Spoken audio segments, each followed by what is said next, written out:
Why is contract management important? Again, some would feel comfortable after the signing and the ceremonial ribbon cutting of the PPP contract. Of course, that could be a galing po award, having a contract. But the life of a PPP does not end in the signing of the contract. In fact, the life of the PPP begins the signing of the contract. There are a lot of PPP contracts which have been signed but were not operated because of problems in financial closure. There are some PPP contracts which have attained financial closure but were not implemented because either the contract was revoked or there were certain risks that happened after the contract and the risk could not manage. There was a misallocation of risks. Okay. Some of the contracts, PPP contracts, were nullified by the Supreme Court. Case in point was Piatco, because there was a material change in the terms of the contract. So, it is sometimes difficult to entice investors to invest in the Philippines. It is also therefore difficult to entice investors to invest in local governments because of local government officials are there only for 3 years. National officials are there for 6 years unless they're impeached. So there might be some instability in how we run business. And hopefully, by having a framework on contract management, we will telegraph to the world, especially for local governments, that we mean business and we are for stable PPPs. So having an ordinance that will govern the life of a PPP project will ensure compliance by the parties with the PPP contract. Now the parties and the general public will know where they will go to because there's a structure that will be created per the proposal. It will prevent mismanagement and a breach of the contract. Hopefully, God were the days where contracts will be unilaterally rescinded by the next governor or the next mayor. You know what is important for PPP contract management would be the career officials, because they are there to stay. They can be a potent force to ensure that a contract is respected and implemented up to the time the contract is terminated according to the contract. Elected officials come and go, they have term limits, but the career officials are there to stay. Okay. Eliminates or reduces credit risk. Credit risk is a term which actually captures all the risks attendant to PPPs. Because if one risk happens, then the project fails, then private sector will no longer be able to pay. So in effect, that's termed as credit risk. A contract management is important because it also provides for a monitoring scheme. What does it monitor? One, it monitors whether the promises made in the contract are actually met. Whether the value for money, whether the savings as compared to just government funding will be realized. And the last bullet in this slide is important. Contract management is important because it oversees on-time delivery, again, on-time is important, and quality services. It could have stopped with overseas delivery of services. But these two terms are qualified by on-time because the time, the milestones are stipulated in the contract, and at the same time, the key performance indicators, whether performance or service, are also stated in the contract. And there could be demerit systems when the private sector partner does not meet the quality measurements as well as the temporal or time deadlines. Other reasons why contract management is important would be the following. It promotes public good. It obviates pre-termination and rescission. It guarantees discursive analysis and participation amongst the members. It facilitates a systematic way of managing and sharing information because there is a framework. fosters good relationship between the PPP parties. This is one of the core objectives of contract management, or all of the above. When we speak of managing a contract, again, one word of capturing management contract. It's another term. Another term would be regulation. So what would be the institutional vehicles? Who regulates the PPP contract? My proposal is to come out to have a PPP regulatory authority. It's similar to a local special body. As we all know, what are the local special bodies? You have the development councils, you have the school board, health board, People's Law Enforcement Board, once upon a time, Bids and Awards Committee, PBAC, and nawala lang under the Government Procurement Reform Act. For me, that's a sad amendment. Okay? What are the possible vehicles? And later on, I will tell you what is my proposed vehicle. Okay? Under the PPP Code 1, and sorry, this is what's stated in my proposed code, there's, and which is might be adopted in Bohol, we're expanding the composition of the bank. But as pointed out in South Cotabato, we cannot change the composition of the bank other than what is mentioned in the Government Procurement Reform Act for certain contracts or for the BOT law because the composition is mentioned in the law. I think, ma'am, kayo yung nag-point out nun. So that was a very, very good point. But for other ventures, other PPP modalities, where there is no law, LGUs have the freedom to define who the selection committee is, PPP selection committee is, and who would be the back for that project would be. And under the proposed PPP Code 1, just to transition this to PPP Code 2, was the creation of a PPP regulatory authority.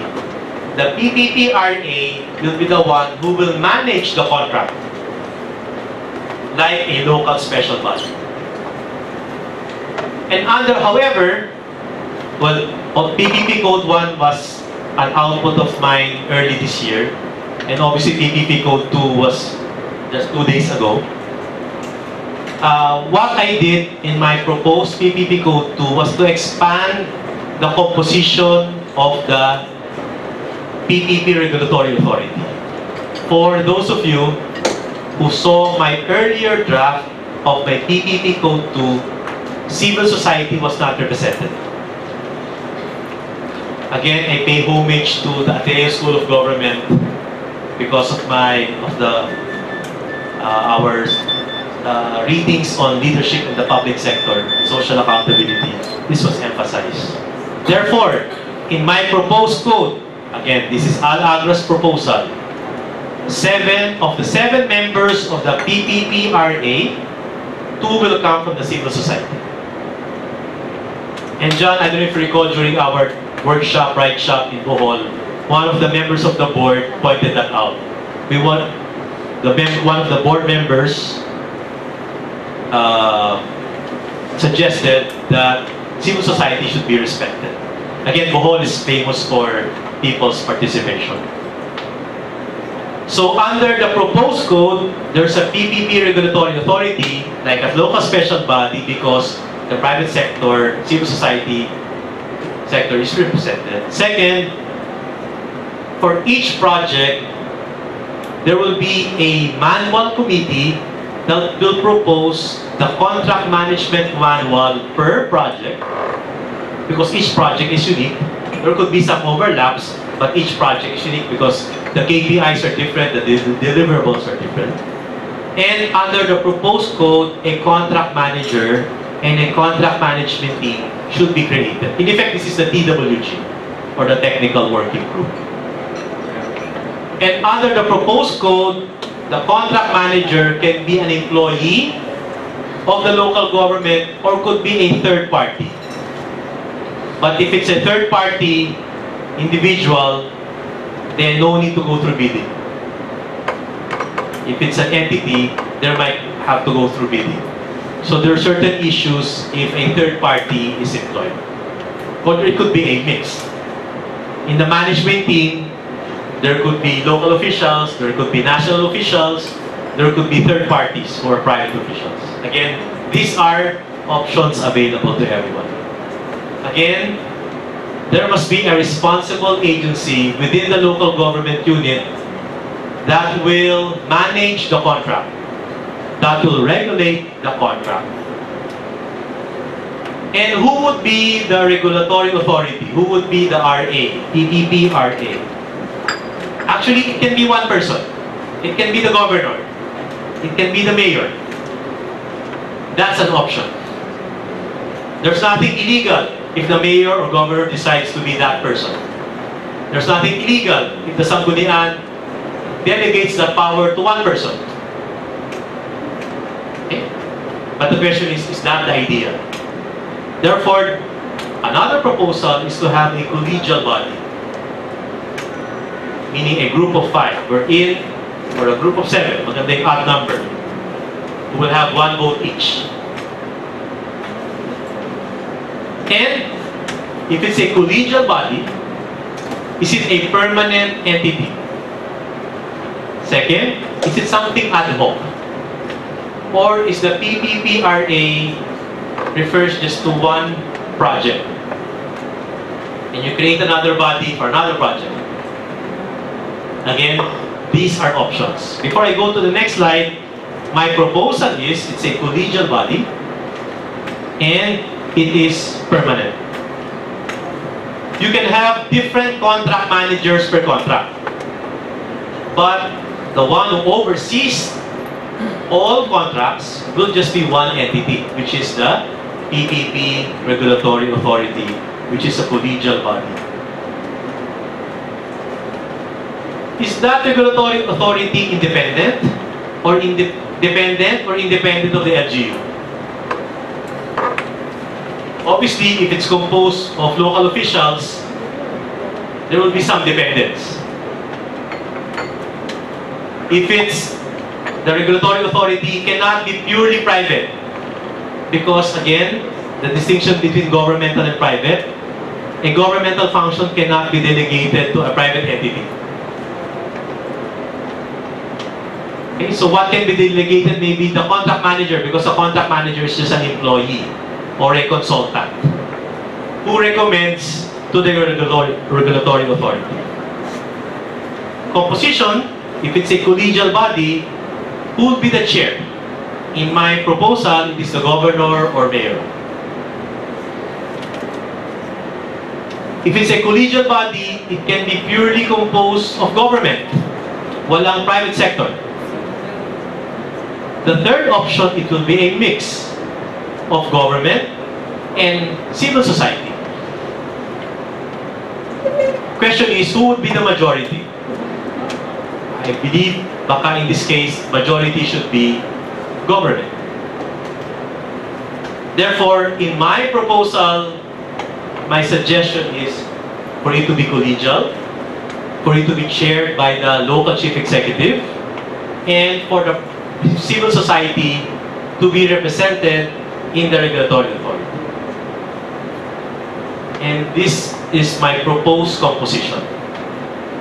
Governor, mayor, vice governor or vice mayor, or a representative of the local vice chief executive, local legal officer, local treasurer, planning and development officer, and 2 representatives of the NGOs and POs who are accredited by the local government unit. Chosen amongst themselves. Okay? Again, this is my proposal. You might want just 3. You might want to eliminate civil society, pero sana wag, because that will ensure public accountability and social accountability. You can provide for a different composition. You can have the NEDA regional to be a member of the regulatory authority, or the DALG to be a member of the regulatory authority. Again, that's in the exercise of your own freedom. Okay. As I've underscored earlier, when government regulates, that is governmental in character. Second, can the regulatory authority amend the PPP contract? It cannot, because it just implements and manages the contract. Can the PPP regulatory authority or the governor risk given to the LGU will now be transferred to the private sector or vice versa? That cannot be done because that will amount to an amendment of the contract.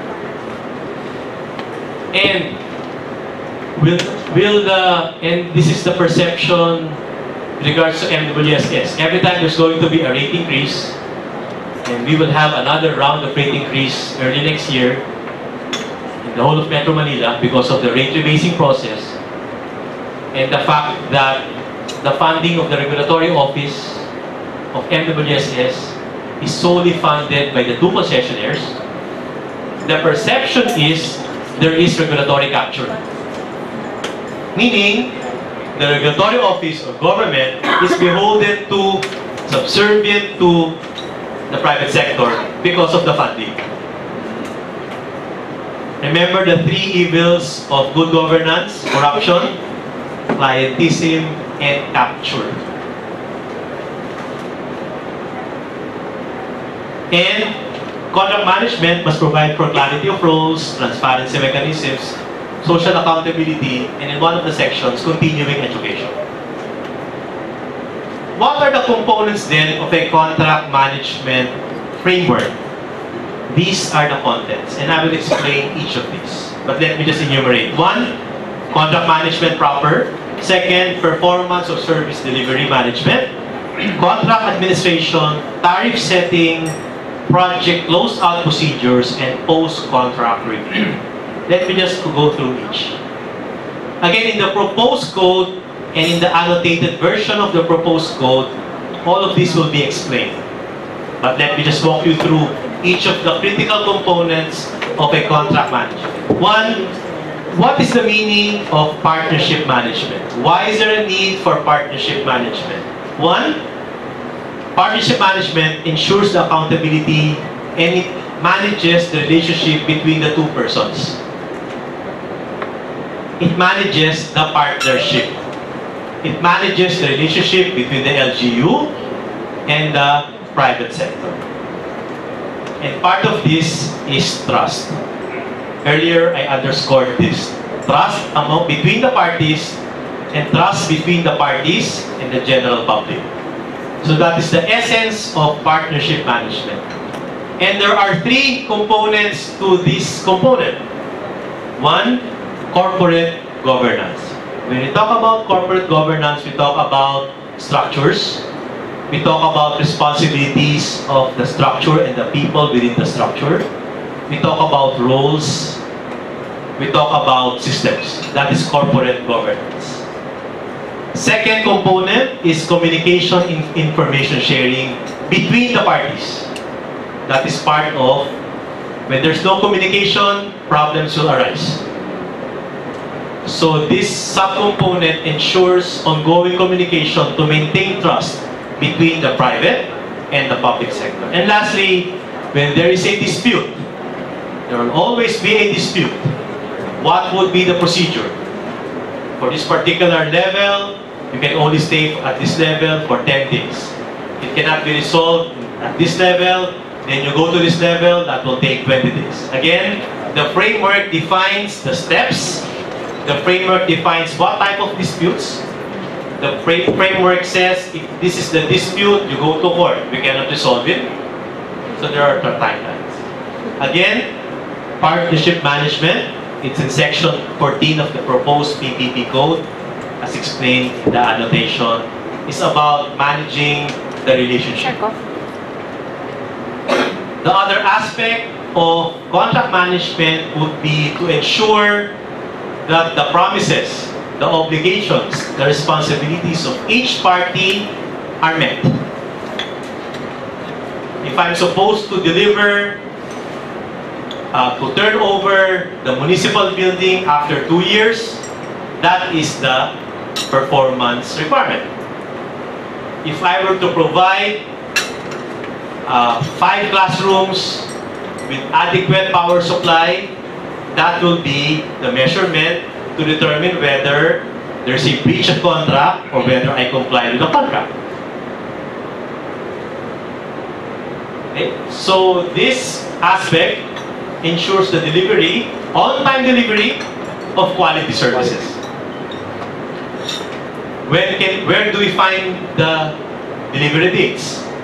Where do we find the quality standards? These are found in the PPP contract, which the PPP regulatory authority will ensure. What are the two components of this component? One, risk management. What is that document wherein we will find what is the risk allocation? Risk retained by the private, risk transferred to the private, risk retained by the government, and what are the risk shared? In the PPP contract. So when the risk happens, what will the regulatory authority do? What are the measures to address the risks? Again, that is very important because if there are risks, there's a possibility of failure. And lastly, performance management, monitoring, and review. PPP regulatory authority can come out with a demerit system. If you compile so many demerit points, we will not pay you.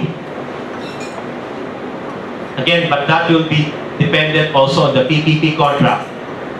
Again, let me just say, at this point, we are just managing the contract. We are not changing the contract or improving the contract. So if you have a problem with the contract, then you might have inherent difficulties in managing that contract. And the last component would be contract management. This should be contract administration. It defines the procedures and documentation requirements of the contract. If the contract allows for certain variations, up to 5%, 10%, then the regulatory authority can adjust that. However, there are certain contracts which do not allow for any variation. Then you have to follow that. Second, contract maintenance. Financial administration, which can also include tariff setting. Will your regulatory authority be like the Energy Regulatory Commission? The answer to that is in your PPP contract. Can the regulatory authority be like the MWSS Regulatory Authority? Again, it all depends on your PPP contract. Okay. What do we mean by close-out procedure? This happens at the end of the contract. You will close the facility. Again, this is part of contract management because there are a lot of PPP contracts wherein smooth up to the point at the end, then there's problem at the end because there's no framework. And what are the components of the closing out? All goods and services delivered satisfactorily. All properties disposed accordingly. All properties are returned. So kung build, operate, transfer, what will be transferred? MWSS concession. At the end of the concession agreement, there will be residual value of the properties and all the properties will revert to government, including all the improvements. Is there a way of monitoring that? And lastly, were all the amounts paid? Paid to government, paid to BIR, paid to the private sector.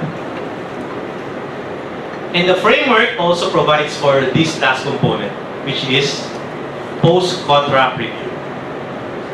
Let's learn from the contract. So if it's a 50-year contract, maybe just a few of us will be around. I hope to be around. Okay? Again, like any other review, it is looking back. What have you learned? What have you learned? And learning is a continuing activity. So analysis, feedback, audit at the end, and who has custody over the files.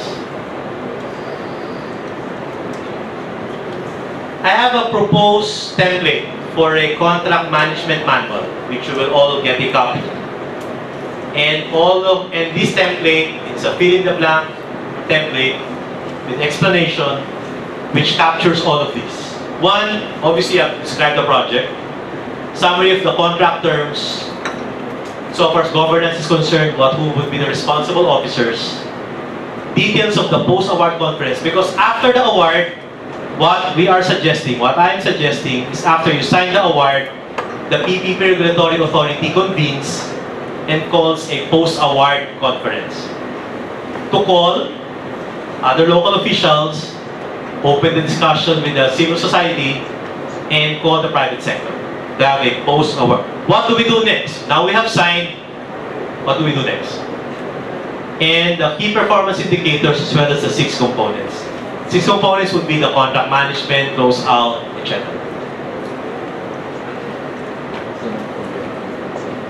And before we end my presentation to open the discussion, this will be my last slide, and for me, the most important. How do we ensure public trust and accountability? Again, my earlier version had none of this. Now my revised version dated November 13, it's now peppered with social accountability provisions. One, right to information. There's a provision in the proposed code, right to information. The people have the right to, 1, read the PPP contract. 2, read the PPP manual, contract management one. 3, we have the right to read the minutes of the proceedings of the PPP Regulatory Authority. Okay? So, right to information. Second, it can be an option to have consultations and dialogue. But I went further in my proposal. My proposal is the 3rd bullet. The private sector, the civil society, will have voting rights. They're not just observers, although that's an option. 2 of the members will have voting rights. In the PPP Regulatory Authority, 2 can vote. In the PPP Regulatory Authority Manual Committee, the 1 member from the civil society has voting rights. Again, that is my proposal. And I have another proposal. Adoption of a code of conduct. Who will adopt and sign the code of conduct? All the members of the PPP Regulatory Authority and even the contract manager. I have a recent amendment to this. In my earlier version, I just said adopt and sign the code of conduct. But I added a paragraph, a statement, while I was in Laos. And that statement goes, for violating the code of conduct, that will constitute a ground for disciplinary action. It can be dereliction of duty, abuse of authority, oppression, malfeasance, misfeasance, etc. Obviously, if it amounts to graft, then you can go file a complaint before the ombudsman. Okay? Why? I want to put in, I don't want these provisions to be toothless. I want the public, the general public, the civil society to ensure participation, meaningful participation, and to make sure that there is social accountability. Again, these are Al-Agra's proposals. And before we open the floor for discussion, let me just thank the following. You for listening and eventually sharing your insights. Second, LGSP-LED. Thank you, ma'am, for giving me this opportunity and believing in me. Ang tama naman yun, you're believing in me. Don't say it. Ateneo School of Government, again, without them, this would have been a different version. Ateneo Law School for allowing me to teach PPP law. Right now at Ateneo Law School, we offered 1 full semester on PPP law. And I had 23 students last semester. So hopefully in the near future, we will have a lot of PPP practitioners and advocates. who will also share the passion for local autonomy and the public good. And lastly, for the Institute for Public-Private Partnerships for teaching me. I hope I didn't overshoot discussion. Now, it's the time for all resource persons, meaning you, to pay for what you have grabbed. And thank you for now, and ma'am. Okay, so thank you, Attorney Al Agra. And as Al said, we have many other resource persons in our midst. And we really want to hear from you. But of course, we will have to manage our sharing. So basically, the initiative of the Local Governance Support Program for Local Economic Development and the Department of Interior and Local Government. This initiative really is intended to help local governments as they navigate the sometimes turbulent waters or maybe just difficult of public-private partnership. So all of you who have done public-private partnership know that it is not the easy way to go. No? It's difficult. There are problems and challenges that would be encountered. So the program and the DILG wanted some tools that the local governments can use to help them in undertaking public-private partnership. So we have asked Attorney Al Agra, because we know his expertise in PPP, and he has presented his advocacies and his views on those tools. So I think it's now time for us to see whether these are the tools that the LGUs need that would be useful for LGUs. And then, should these be the tools that DILG advocate to local government units? And thirdly, if there are matters that have been missed in the presentation, but you feel are important to help local governments, what are these? So what are your views? What are your suggestions? So do we have a first, yes please, from CDIA? Yeah. I'm a consultant. Okay, consultant of CDIA. Hindi naman nire-record na. My voice is pretty clear. My question, attorney, has to do with the...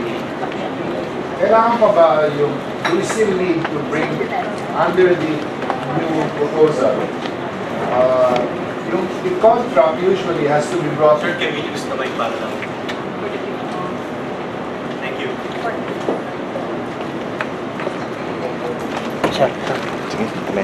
Usually the contract needs to be brought to the Sanggunian for ratification. And under what you conceive to be the code, will this still be the process?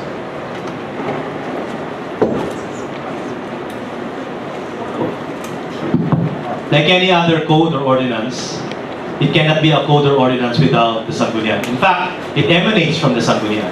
Unless, of course, there's a certified bill on the part of the governor-mayor. But without the Sanggunian's participation, there will be no code or ordinance because it is a law. Because if it were just guidelines issued by the mayor or the governor or an executive order, then no need for Sanggunian approval. The general rule is,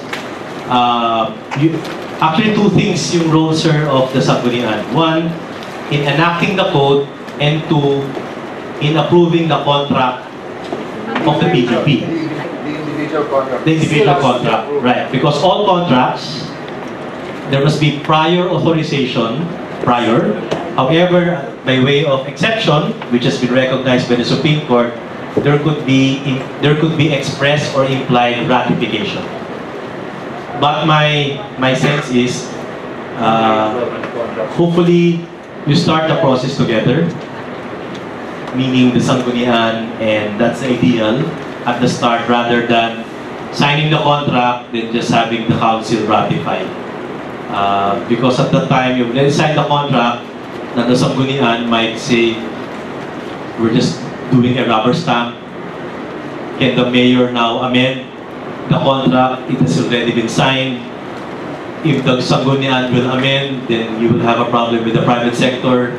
How come the mayor signed? But if I were the private sector, I will make sure as part of my due diligence to check whether there was Sanggunian approval. I would be more comfortable than having that before I sign. So, that's the long answer to your question. Just a follow-up. Because prior to the bidding of a project, usually the terms of reference have to be brought to the Sanggunian. That's in other words, the contract form is already given to the Sanggunian, and then the bidding goes through. And when you have a bidding, there are also terms and conditions within the terms of reference, which may start to vary in terms of the award. So, what I'm asking is, because it becomes a very tedious two to three step process, is there a way of avoiding this? Obviously, if no one questions, you are avoiding all the problems. The problem will arise if there are questions. Yes, it is unwieldy. It is unwieldy. You get an authority to sign, then the Sanggunian must approve the very terms of the contract. Then you can just maybe ratify if there were certain amendments. Right now, because of my recent history, I'd rather err on the side of caution and have all the terms confirmed. Because we don't know, you might have friendly Sanggunian members today, and later on there will be your political enemies. So might as well do it quote-unquote right, even if it's unwieldy. I mean, that's my... Or at some point, have it ratified. At some point, if you cannot do it sooner, maybe later. Maybe later. I mean, that's... our friends from the local governments would have a better sense of the dynamics and politics of this process. Sir, yes ma'am. This is speaking as a member of the Sanggunian for a good 18 years. Sanggunian Panlalawigan of the province of South Cotabato. That the local government code, the chief executive cannot enter into a contract without prior authority of the Sanggunian. So the rule is first authorization, prior authority from the Sanggunian rather than ratification. On the side of caution. One thing, the code also requires 2/3 votes of all the members of the Sanggunian if the contract imposes a liability or creates a liability on the part of the LGU.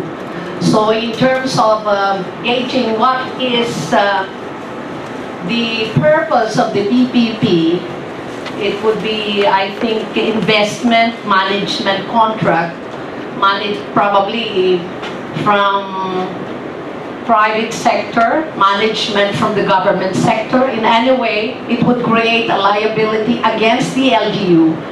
Then the code, this is statutory requirement. The code requires 2/3 votes of all the members of the Sanggunian. Sir.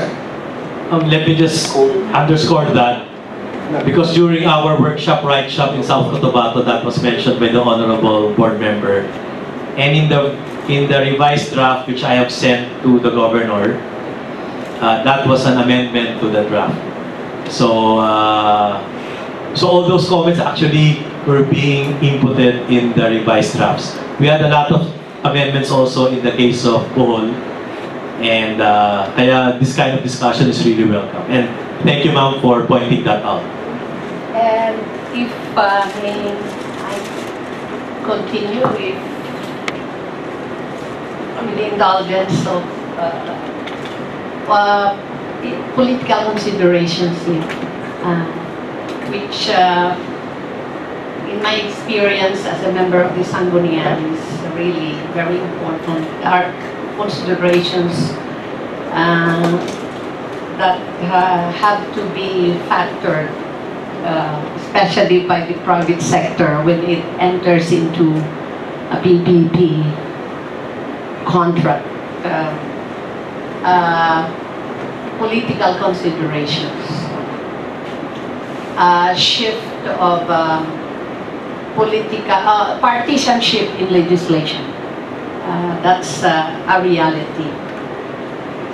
And on the proposition of non-impairment of the contract, and on the concept also of what is this, corporate succession, the independence or freedom of contract in the civil code, sir.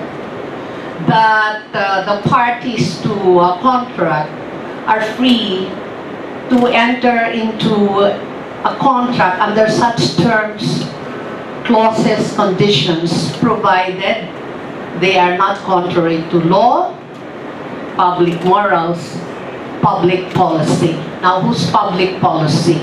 We usually reckon public policy in terms of national policy. So, question, under the autonomy, concept of autonomy, and lack of absence of legal prohibition when one enters into a PPP, are we not to factor public policy, national policy that is? I believe that's a very important question that we have to address, because public policy may not be contained in a statute of Congress or in a PD, but may be contained in executive issuances or department issuances. Question, if these policies are not statutory policies, are we supposed to factor this in PPPs under autonomy, the concept of autonomy, and the freedom to contract because of in the absence of any legal prohibition, sir? That will be the dispute regarding mining.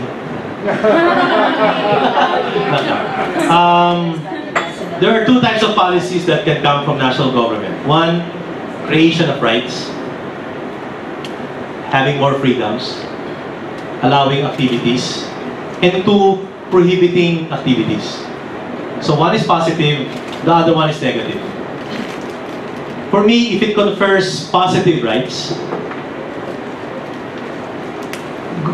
local governments, because they're creating more rights,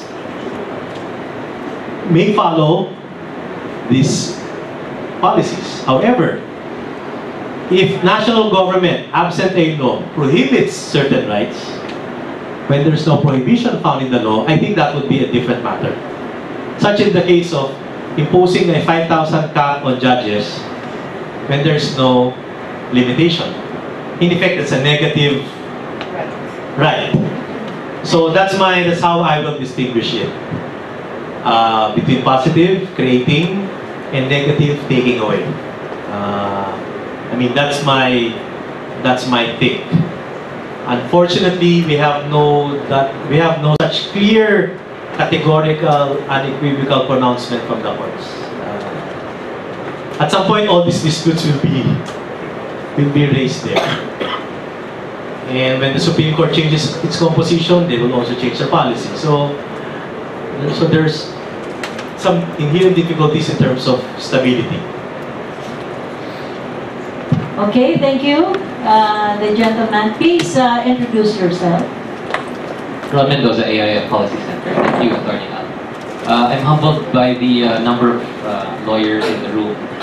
I'm not very equipped to discuss law, so I'll I'll try to earn my coffee and focus on some of the economics and, as you mentioned, political economy of the idea. It struck me that there are many pockets of excellence among our local governments.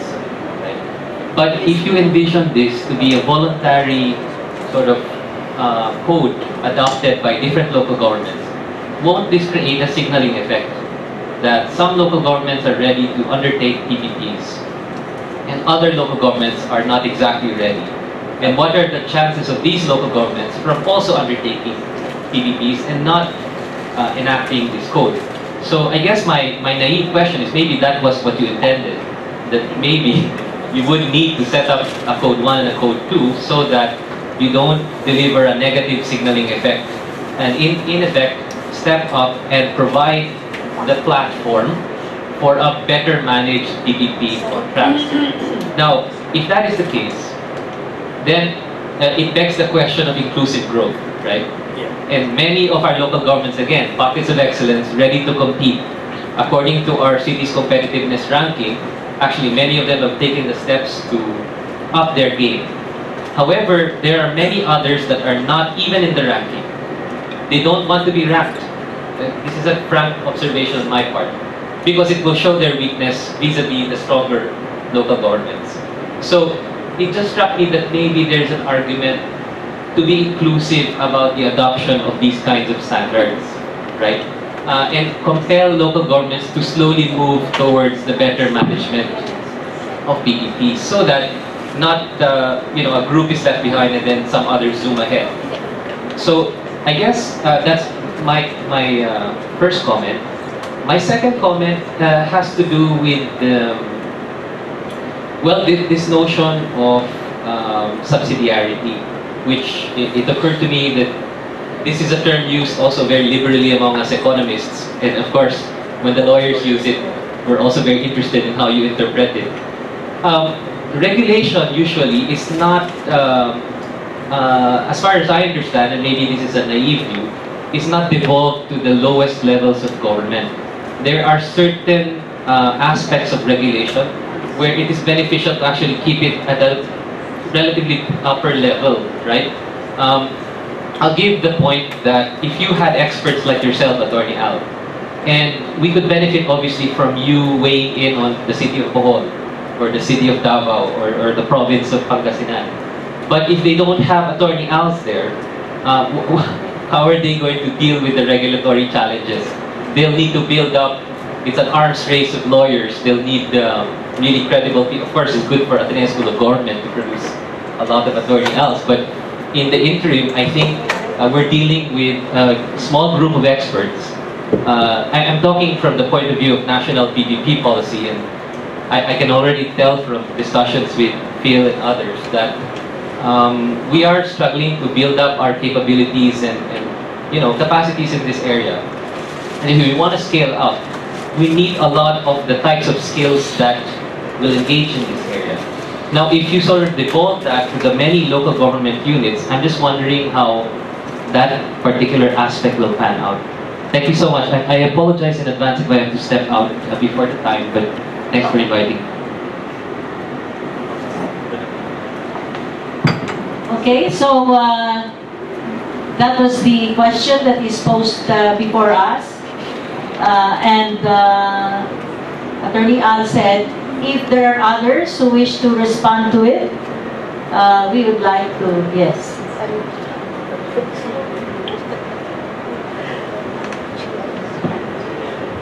Good afternoon. I'm going to share based on two experiences of mine. One is as a member of the current board of the MWSS, which Attorney Al had mentioned several times, and I also did a study for the ADB and PPP Center on the past PPP projects of LGS, from which I think was able to distill a lot of lessons that can inform us all moving forward. So maybe I can start with what Ron said. So in the MWSS, the major problem is not so much that the funds to pay the salaries of the regulatory office and also the corporate office come from the concessionaires, because this is like automatically done every year. So there's no room naman for negotiation. But the main problems are that, of course, there's always the possibility of corruption in these offices. So that's outside of the formal payment. So what I'm saying, diba, formal payment, wala namang problema yun eh. It's all based on the concession agreement. Kung meron mang mga under the table payments, yun yung kailangan bantayan. And I'm not saying there is or there is not. I'm just saying that's the risk aspect. The other source of risk in the MWS na setup is it's really the board which decides on the tariff upon the recommendation of the regulatory office. So the governance issues at the board level are really the more critical ones. So it depends on what basis the board members were appointed, you know, what their orientation is, and so on. So if the good of the constituents naman ang primary concern ng board, I don't think there's a problem. But of course, if that's not the major consideration, that's where the source of the problem is. And I guess the same would be true at the local level. If it's clear naman that the local leadership is really for the undertaking the project, for the good of the people, and everything is above board, there's no problem in terms of attracting private investors and so on. So that message has to be made clear, and also that's why it's good what the current is maybe on the contract management, because that's really the bigger challenge. After you sign the contract, how is it managed, and really the terms of the contract are followed, monitored, evaluated, and so on. So it's a long and tedious process. And I guess that's where Ron was saying, what is the capacity at the local level to do this regulation? Kung sa national level nga, nahihirapan na kami. What more sa local level? So, well, for me, that's why because this year was supposed to be the rate-based exercise for MWSS, but it is delayed. So what I'm hoping is that if at least we're successful at the national level, hopefully, at the local level, this knowledge and experience could be shared. Like if you have a working model for regulation, then this could be shared at the local level. So definitely the regulatory aspect is the most challenging part, and it's good that the attorney, he's not only an expert on PPPs but also on regulation. So I think he has a lot more that he can share with us. We're already in the implementation and the regulatory stage, and I think that's where we all need to learn so on. So just for that, the maybe I share with you. So thank you. That was Dr. Chil Soriano.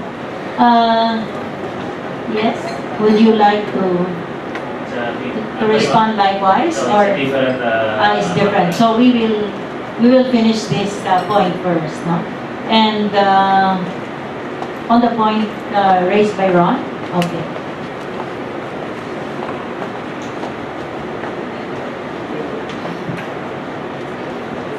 No, I have a different point actually.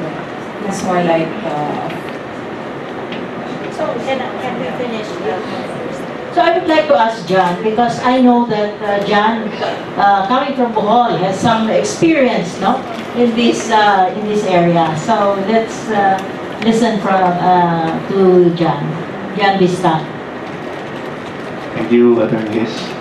When I said something about the PPP experience of Bohol being tension-laden and tension-ridden way back in 2001, I think that was precisely because of the absence of a framework, both at the national level and at the local level, for undertaking PPPs. And I think, well, bottom line, rule of thumb in the Philippines, anything can be turned into an election issue.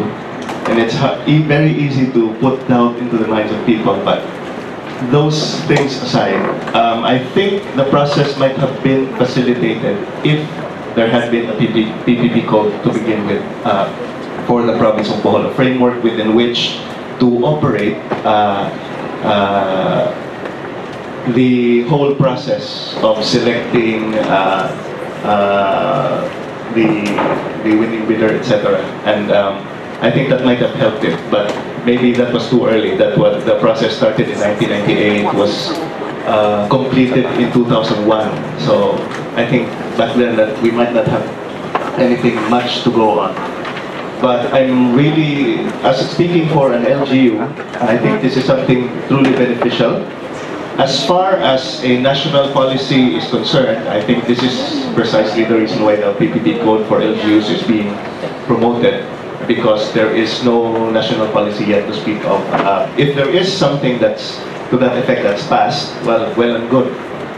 But until then, we'll have to make do with quote-unquote voluntary basis of LGUs to undertake or go to explore the possibility of adopting a PPP code. Anyway, the more progressive ones tend to be the ones that are more ready to undertake PPP projects. In terms of expertise, definitely, there's only one Attorney Al-Agra in the world. So apparently there are only two of you with the same expertise, so you might have to insure your take out a really expensive life insurance policy. But anyway, that's also another thing. It's precisely because of the lack of expertise at the local level that you need to have what is, as much as possible, a watertight policy, a watertight framework, so that there's not much room for error at the LGU level. So I guess those are my responses to those points. We definitely appreciate the help, because there are many things that even policymakers and lawyers at the local level cannot really see, and these experts have the benefit of looking at things from, the top of the world, like Mr. Felix Baumgartner, and really seeing everything within the context and within the bigger picture. So it's very helpful.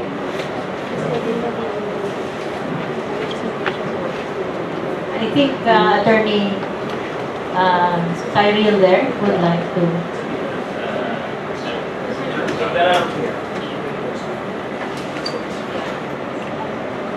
If there will be additional reactions in relation to the matter raised by the gentleman from AIM, then I would like to turn the floor over to that person. But if there would be no other comments or reactions, then I would like to raise a certain points actually. Another point. Yes, ma'am. So, any other comment on those issues? Yeah? My comment basically has to do with, is there a it's a question, is there a possibility of us preparing a roadmap? Because I think that's the more important thing. We can trust the code, we can give a manual, but if the local governance team has no idea of where the roadmap will lead them, nothing will happen. You can give a code. What will I do with it? You can give a manual. What will I do with it? In other words, clearly defining the objectives first, and then how do you move from step 1 to step 100? And at what point does the code come in? At what point does the manual come in? At what point does the committee come in? But basically, this is contracts management. This what I'm worried about. It's not yet the be all and end all. Because I have also here a manual from ESCAP pointing out the points of view of the financier. And I think we need to integrate all these manuals together. Aside from just the contracts management component, we need to bring in the project management point of view, the finance point of view into this exercise. So, anybody would like to respond to that? The need for a roadmap. Sorry. I think for a local government unit, their roadmap is their development plan. Actually, what I did for South Cotabato, I asked for a copy of the Provincial Development and Physical Framework Plan because in the revised version of the, and this is what I also did for Bohol, was I got a copy of their plan so that I will be able to locate and situate the PPP code in the overall policy reform program development plan of the province. Because as you all know, PPP is not the only answer to a problem. PPP is not the panacea. It's just one of several options. And of course, you will outline all your priorities and you will determine, you will make certain comparisons, value for money, public sector comparisons, determine whether PPP is the viable option. If it's not, why choose PPP? So again, there are fundamental questions. Again, the contract management framework presupposes that you have a PPP framework, which presupposes that you have a policy framework, which presupposes you have a development plan. So it's just one part, component of a bigger picture. So that's how I look at it. Can I go to the matter I was about to raise a while ago? First of all, this is in relation to the proposed composition of the PPP regulatory authority. If I can recall, sir, I stand corrected, the proposed composition, the LCE, and you indicated the vice LCE. So do we refer that, are we referring to the vice governor or the vice mayor, sir? Or a rep. Or a rep. And then the local treasurer, the local legal officer, and Planning development. And 2 from civil society organizations. Let us put ourselves in reality. Let's go to what is happening on the ground. Chances are, if we include both the LC and the vice, let us just say 50-50. There could be a good side to it, there could be a bad side to it. That's reality right now. Okay? But most of the time, when these two personalities are both present in a certain body, chances are politics would really come into the picture, especially if they belong to different political camps. Okay? And it becomes counterproductive actually. It goes more to the bad side of it. And considering also if we are going to include also the local legal officer, I stand corrected on this also. I believe it is that person is appointed by the LCE. So now the usual reaction would be it's part of the camp of the mayor. Okay? This is based on reality because as even at our office and the legal officer of the ILG Region 8, there are complaints, queries regarding even just the composition of committee members at the Sangguniang level. So how much more the composition of a regulatory authority? So there would always be problems, even in the selection of the 2 representatives from CSOs. So what I mean, what I want to point out is that if ever there will be a PPPRA that is going to be created, I think we should come up with a credible mechanism for the selection. Aside from, say, the LCE, usually it cannot be, we cannot disregard that usually the LCE would always come into the picture as a chairperson of that regulatory authority. Probably for a more balanced composition, say, unless prohibited by law, a representative from the opposition, from the Sangguniang, would be a member, just so that actually it's either there could be a good side and a bad side to it. It would depend on how the chairperson of the PPPRA would manage the group. But as I have said, we have to factor reality, what is happening right now, when we are going to consider the creation of a PPPRA at the LGU level. That's all. Thank you very much. Just a quick, maybe something like the commission on appointments wherein there's proportionate representation from the parties. Again, I see your point. lahat naman, everything is politics. So I see your point, and I see the essence that there. Actually, it's not also good that everybody belongs to one party. It's also not good and productive if everybody belongs to different parties. So again, we have to, at some point, have a framework, and for me, that's an option. Suggestion regarding the Yes. representatives from the non-government. This is speaking as a politician and public servant. Usually, what we do in South Cotabato, when we decide on who would be the civil society representative, we factor the choice of the executive and the legislative. Say we say 2 representatives from NGOs or civil society. We craft an ordinance which says, which provides, among others, that in this election process, the governor has to submit to the Sangguniang a list of possible representatives